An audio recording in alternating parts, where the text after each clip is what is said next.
Bismillahirrahmanirrahim. Assalamualaikum warahmatullahi wabarakatuh. Kami dari mahasiswa Universitas Islam Negeri Antasari Banjarmasin, Fakultas Syariah, Program Studi Hukum Keluarga Islam. Video ini dibuat dengan tujuan untuk memenuhi tugas final test mata kuliah Psikologis Keluarga dengan dosen pengampu Bapak Fikri SPSI MPSI. Kami, kelompok 9, terdiri dari 4 anggota yang masing-masing bekerja sama dalam memenuhi tugas ini.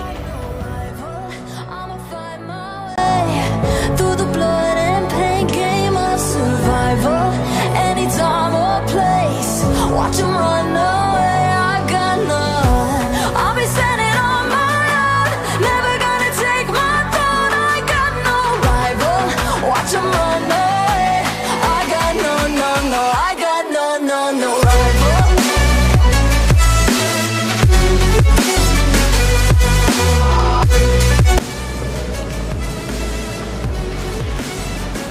Perkenalkan, saya Aulia Rahmat dengan NIM 200102010086.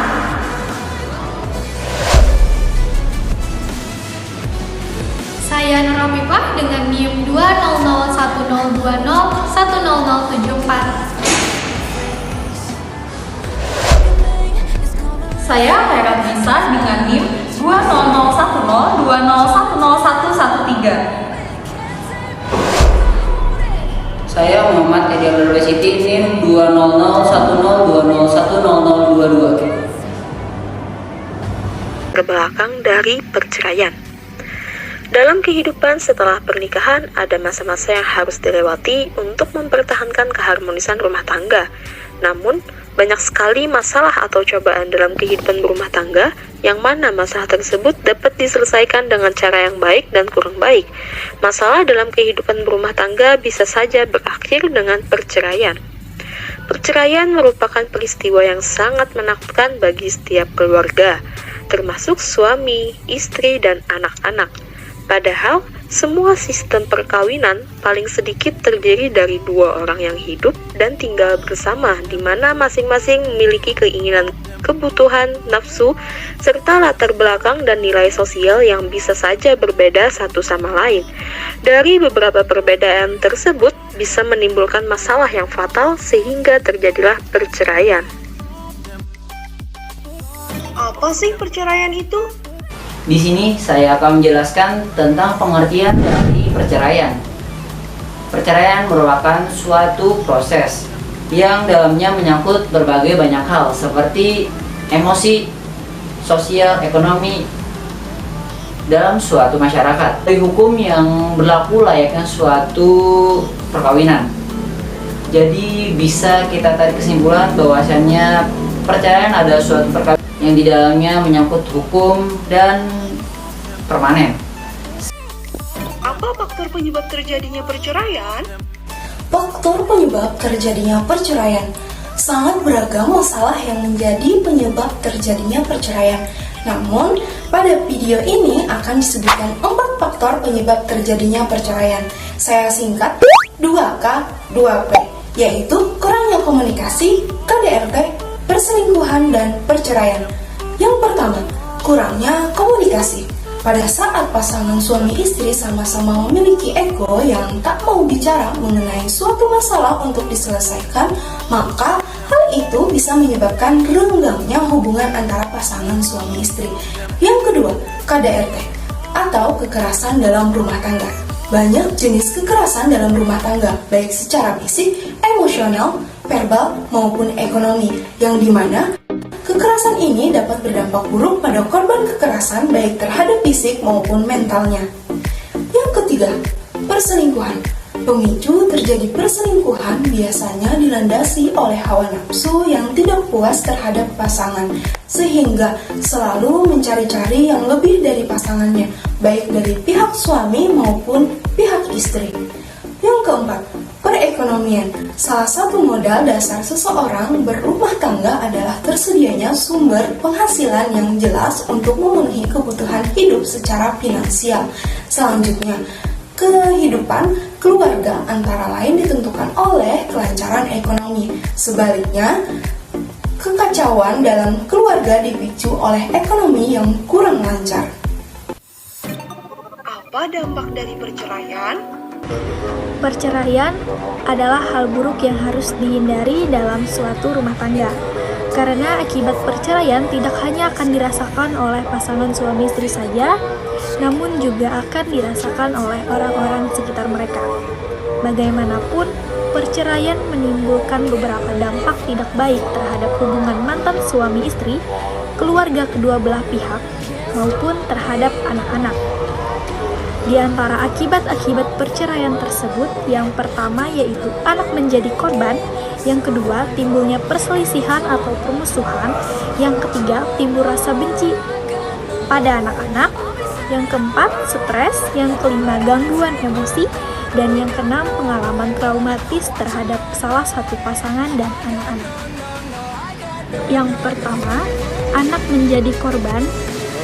Rusaknya lembaga keluarga merupakan pukulan berat yang akan menghancurkan mental anak-anak kecil yang tak berdosa.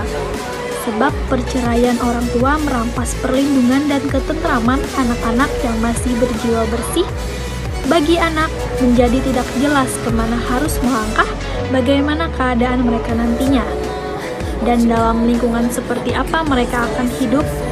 Umumnya malapetaka berupa penyelewengan moral yang dilakukan anak-anak disebabkan oleh perceraian orang tua.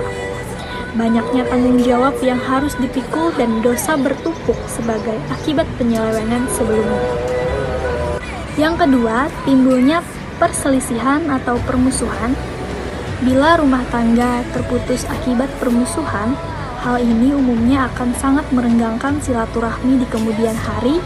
Tidak hanya diawali dengan permusuhan, pasangan yang awalnya ingin berpisah secara baik-baik bisa menjadi saling tidak suka akibat perceraian ini. Yang ketiga, timbulnya rasa benci pada diri anak. Anak bisa saja membenci orang tua, dan hal ini tidak jarang terjadi pada keluarga yang bercerai. Kebencian seorang anak terhadap orang tuanya bisa menimbulkan akibat lain. Salah satunya adalah kelainan seksual. Misalnya seorang anak perempuan membenci ayahnya yang telah menceraikan si ibu. Anak tersebut bisa saja membenci kaum pria dan kemudian beralih menyukai sesama jenis. Yang keempat, stres. Stres adalah respon tubuh yang tidak spesifik terhadap setiap kebutuhan tubuh yang terganggu. Suatu fenomena universal yang terjadi dalam kehidupan sehari-hari yang tidak dapat dihindari setiap orang yang mengalaminya. Stres memberi dampak secara total pada individu, yaitu terhadap fisik, psikologis, intelektual, sosial, dan spiritual.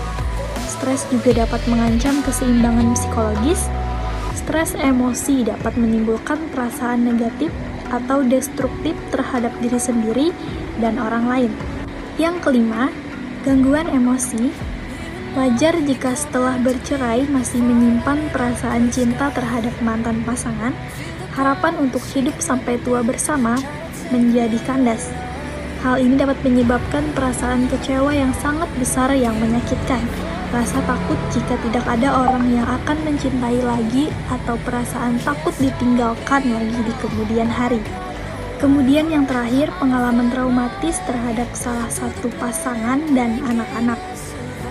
Perceraian suami istri ini terkadang menimbulkan trauma bagi pasangan itu sendiri. Kegagalan rumah tangga menjadi kenangan buruk dan kadang menghambat seseorang untuk kembali menikah dengan orang lain. Trauma perceraian tidak hanya menghinggapi perasaan suami istri yang baru saja berpisah, tapi juga berimbas pada anak.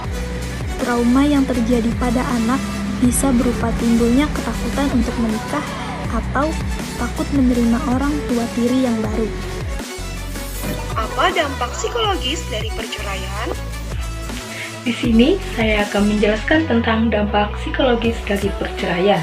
Adapun dampak psikologis perceraian yang dialami oleh anak, diantaranya yang pertama, kesedihan karena kehilangan anggota keluarga. Yang kedua, ketakutan ditolak, dibuang dalam keadaan tidak berdaya. Yang ketiga, marah. Yang keempat, sakit hati dan sangat kesepian. Yang kelima, selalu menyalahkan dirinya sendiri. Dan yang keenam, kecemasan dan pengkhianatan. Selanjutnya, dampak psikologis suami istri yang bercerai diantaranya yang pertama, pengalaman traumatis pada salah satu pasangan hidup, dan yang kedua, ketidakstabilan kehidupan dalam dunia pekerjaan.